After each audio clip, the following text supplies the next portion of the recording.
So a couple years ago, I had the A7S III, and it was easily one of my favorite cameras of all time. The video performance was incredible. The low light performance would blow your mind. And obviously with Sony's autofocus, it was just an all-around great camera. But the problem was, at the time, most of what I did professionally when it came to photography was centered around photos, stills and weddings and portraits and such.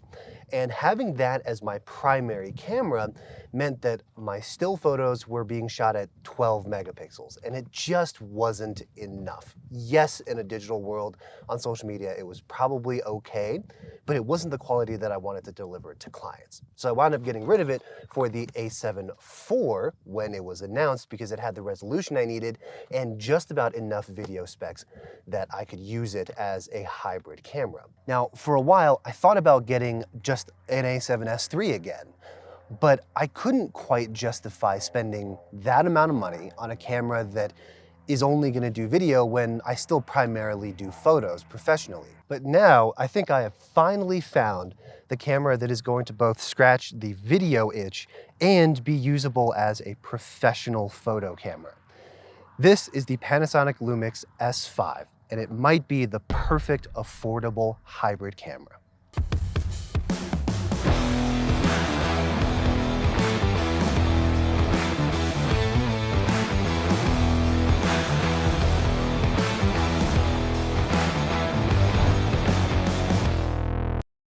So let's start by talking about the specs. This is a full frame mirrorless 24 megapixel sensor that is capable of shooting 4K up to 60 frames per second and has a up to 96 megapixel high resolution photo mode. Since this is primarily marketed as a video camera, let's talk about the video specs first, starting with that 4K 60. In 4K 60 mode, it does have a 1.5x APS-C crop. Now, it is still capable of doing that 4K 60 in 420 10-bit internally, which is pretty great, but you do have to work around that crop factor if you want to do 4K in 60 frames per second.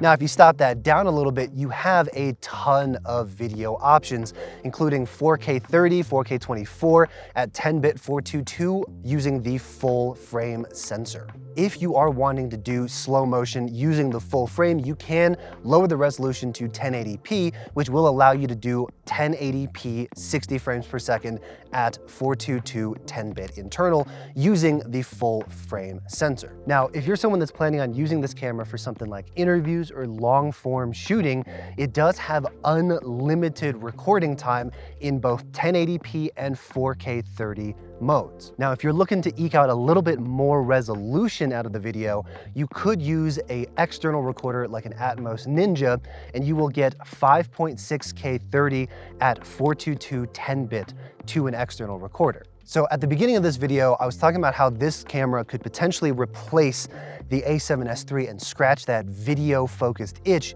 that I've been really craving over the past couple of years.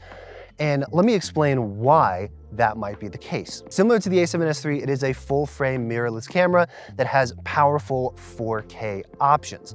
It has a dual SD card slot. It has inputs for microphones and monitoring devices for audio. It has an HDMI output and is capable of recording RAW to an external recorder. And it has 14 plus stops of dynamic range using Vlog. It also has dual native ISO, which for anyone that might find themselves shooting in low light situations like weddings, after dark, interiors of not well lit buildings, dual native ISO is massive. By default, the base ISO is 100 for this camera.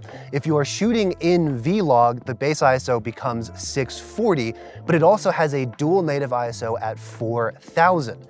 So what that means is if you're shooting in bright daylight, you can shoot at ISO 640 using Vlog, but if it gets darker and you get into a darker scenario, you can shoot at ISO 4000 with the same amount of minimal noise that you would get when shooting at base ISO 640. And as you can imagine, if you are a wedding videographer, if you expect at any point to be shooting in low light, that dual native ISO and being able to shoot at high ISO with low noise is going to come in incredibly handy. Now, it does have some key differences and lacks some pretty powerful features compared to the A7S III. The first of all is any kind of 4K 120.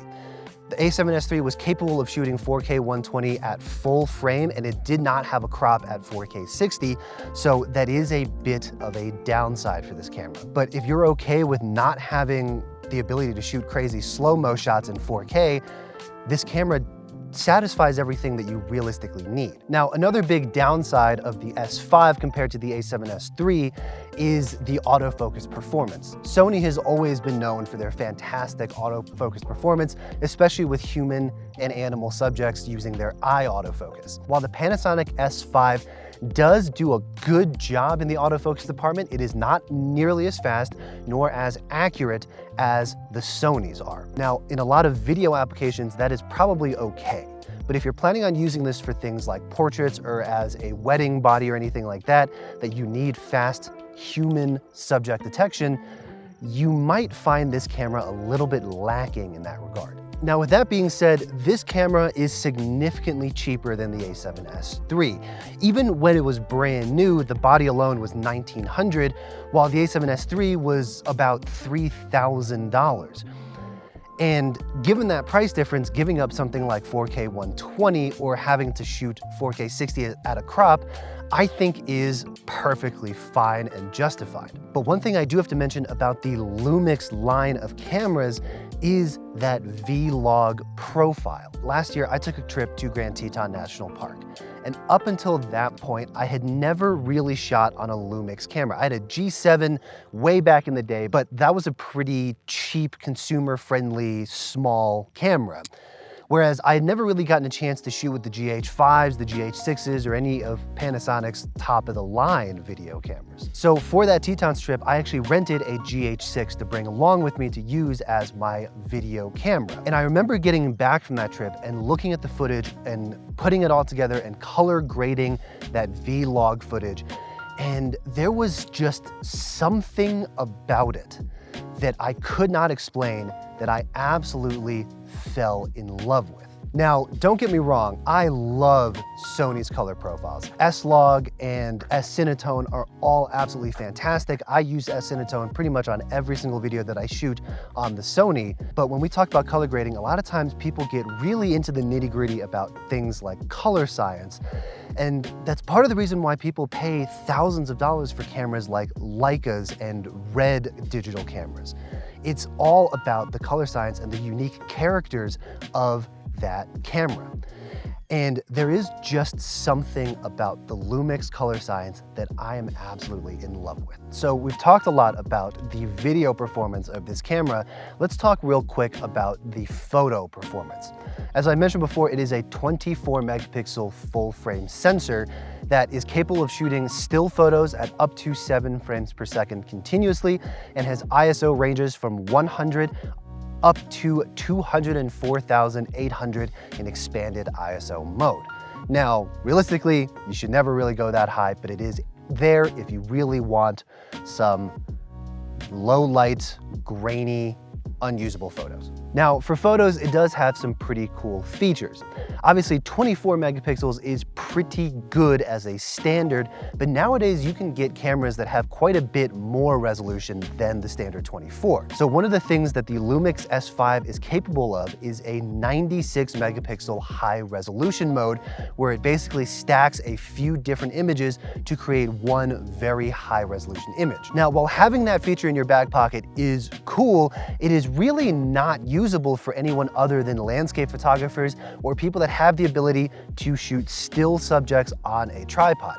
Because of the fact that it is stacking images together, any kind of motion blur is going to cause blur in your image as well, and it's going to make that high resolution kind of pointless. For landscape photographers or people that want to blow things up really, really big, like product photographers, you do have that available for you if you need it. Now, is it going to be as good as a true 100 megapixel sensor like a Hasselblad? Probably not, but it is good enough in a relatively affordable full frame consumer-friendly camera. In addition to that, it has an HLG, or essentially a high dynamic range photo mode, that is pretty cool, but I personally haven't found much reason to use it. Now, one of the things that you have to consider when looking at any kind of new camera body or system is the mount and the available lenses. The Lumix S5 uses the Leica L mount that is used between Sigma, Leica, and all Panasonic Lumix full frame cameras, and I believe they're used for their APS-C and crop sensor cameras as well. The L mount has been around for quite some time now, and because there are 3 different companies that use that mount natively to their cameras, there are 3 companies that are simultaneously developing lenses for their cameras, which means you essentially have 3 different lines of native lenses to choose from.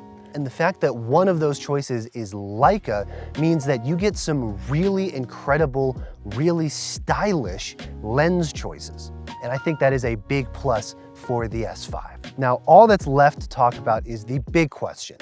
Is this camera still worth it today? We've talked a lot about the specs of the camera, the things it is capable of, and it is a very capable camera, but one of the things you have to discuss to see if a camera is worth it or not is the cost. Brand new, you can buy this camera today for around $1,200 just for the body.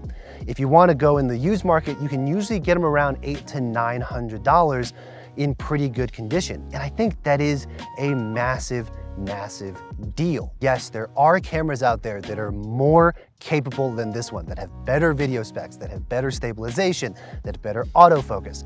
In fact, there is a second version called the S5 II that improves on all of those aspects, especially in the autofocus department. So if you're someone that needs the absolute best of the best, latest and greatest specs, and budget is not a concern for you whatsoever, first of all, congratulations, but second of all, this camera is probably not right for you. But if you're someone that wants powerful video capabilities in a body that is very capable to be used as a photography camera, this camera might actually be the best choice that I've seen. When you take into account the fact that this is a 4K 60 capable full frame mirrorless camera that costs less than $1,000 in the used market and gives you access to a ton of incredible lenses, has all of the video features that you will realistically need unless you're a high-level professional videographer, there is a very good argument for this being the best value hybrid camera out there right now. Now, if you've got a bit more room in your budget and autofocus is incredibly important to you, especially for human subjects, the S5 II might actually be a better fit. But if you're someone like me that is a hybrid shooter that has a good primary photo camera readily available, but you're looking for a B camera, a backup camera, or just something to use solely for videos, this camera is perfect. What once was a prosumer video focused body has aged gracefully into an affordable digital creator's powerhouse. And that is why I love the Panasonic Lumix S5.